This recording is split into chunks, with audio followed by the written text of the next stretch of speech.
If you're still trying to lift your chip shots in the air, you're doing it wrong. The secret isn't adding loft, it's actually taking loft away. Doing this is going to help you strike the ball so much better around the green. Let me show you how. The secret here is to decrease the amount of loft you have from address to impact. So the butt of the club is always closer to target than you set up in.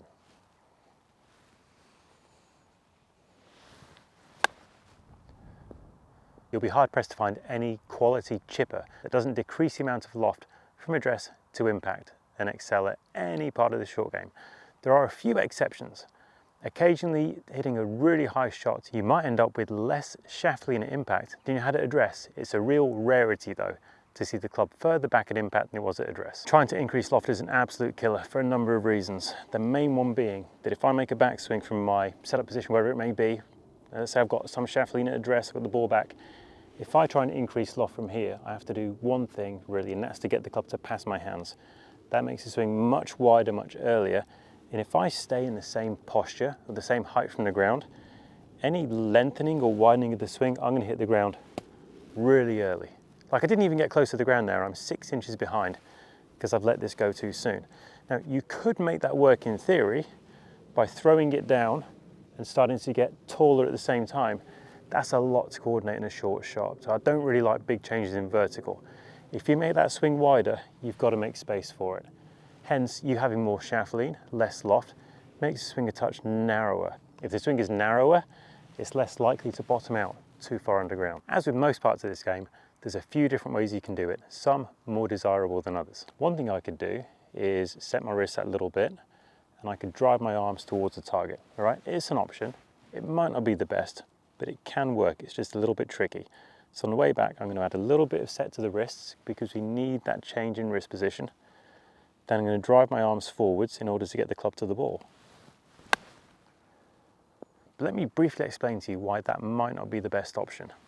If I make a backswing or a transition for that matter, where my wrist angles change in the way they need to put more lean onto the golf club, if I do that and then drive my arms and hands forwards, I might well catch a ball first, and that's great, but I will start to take turf, right? Because there's nothing really in that motion of arms driving this way to get the club back off the ground, and that becomes really important.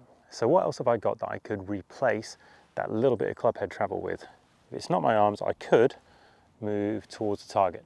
All right, so I could start to move my chest and my head towards the target on the backswing, the downswing, the whole way through, and that would get the club head at the golf ball when my shaft is leaning further forwards, my hands are closer to target.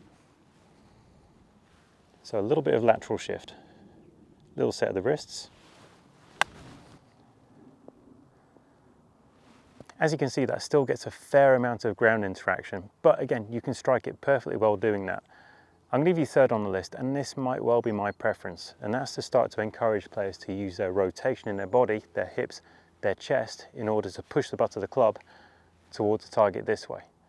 Okay, now there's an added benefit here. If you look from down the line, as I turn my chest more and more towards target, my left shoulder starts to get higher. As my shoulder starts to get higher, it pulls the butt of the club up and away from the ground. So I can actually rotate my way into a more forward-leaning shaft position and get the club away from the ground again.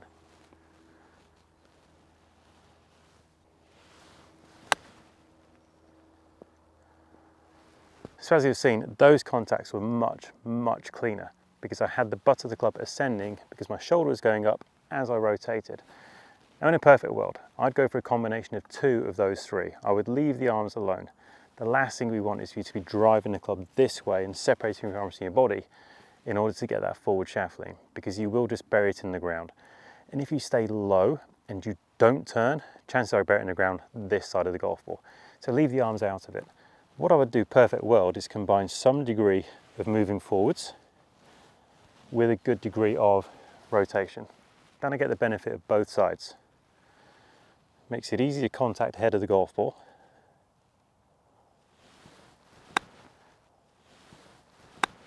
And it helps me to get the club out of the ground more easily.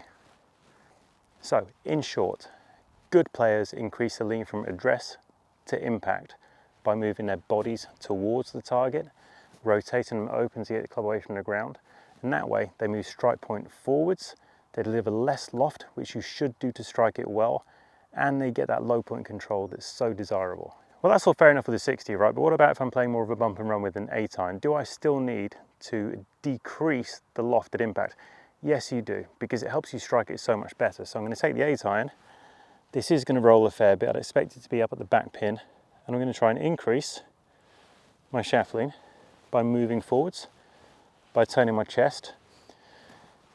It's a little bit more controllable, but we're still trying to get the same dynamics.